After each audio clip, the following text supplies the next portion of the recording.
Zombies and jealousy can be a lethal combination.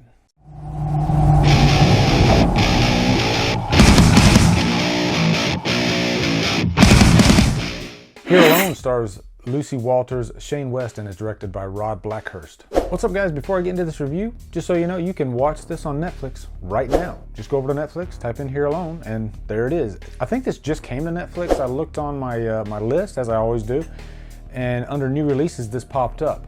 And I just watched it, wasn't planning on reviewing it, of course, because I didn't even know it was there. And it was so interesting that I thought I need to do a review on this to let my subscribers know. Plus, I love reviewing movies that aren't at the big multiplex. Smaller movies that we see on Netflix, Amazon Prime, Vudu, any of those movies, if I get a chance to let you guys know about them, I do it.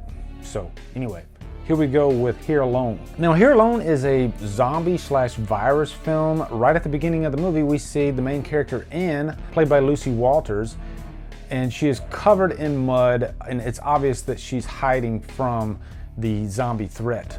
But right away you realize that this is gonna be one of those small-scale, character-based types of films. This isn't gonna be a big zombie outbreak film like, say, 28 Days Later. The whole movie really is set in the woods, and then there are these flashbacks to Anne and her husband, played by Shane West. And right away we know that, you know, her husband and the baby, they didn't make it.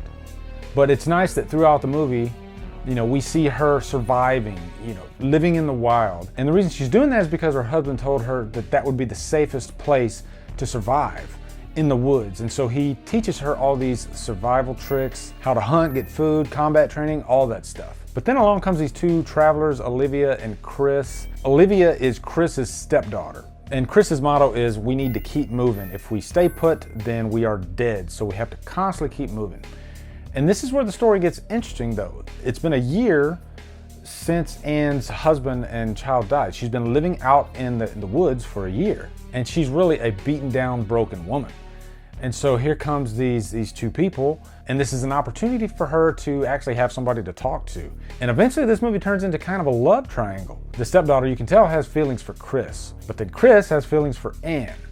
Now, if that sounds like this could get a little bit soap opera-y, it does a bit, but not too much. And it actually adds a new element to the story, which plays into the final act. And when you're watching this, you can kind of figure out where this is gonna go. But one thing I really enjoyed about this was the characters. It's really character-based.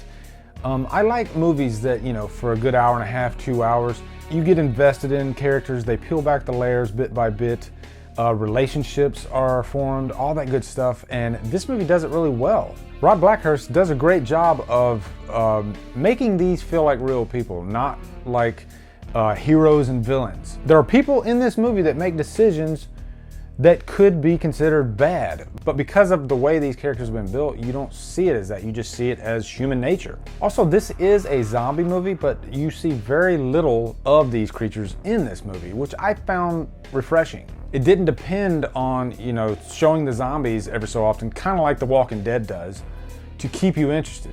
As a matter of fact, this feels like a really good episode of The Walking Dead, to be honest. But I have to give major props to Lucy Walters, who played Anne. I was completely interested in where her character was going throughout this whole thing. And there are quite a few times in movies where flashbacks I feel are unnecessary, but in this movie, I think they were completely necessary. Even though you knew the outcome of her husband and the baby, it was interesting to see how everything led up to that. Now, as far as any cons, this might be a con to some people and it might be a pro to some people, but like I said, this is not an action-packed type of zombie film. There is a select audience that doesn't like, I guess you could say, character-based movies, not just horror movies, and that's fine.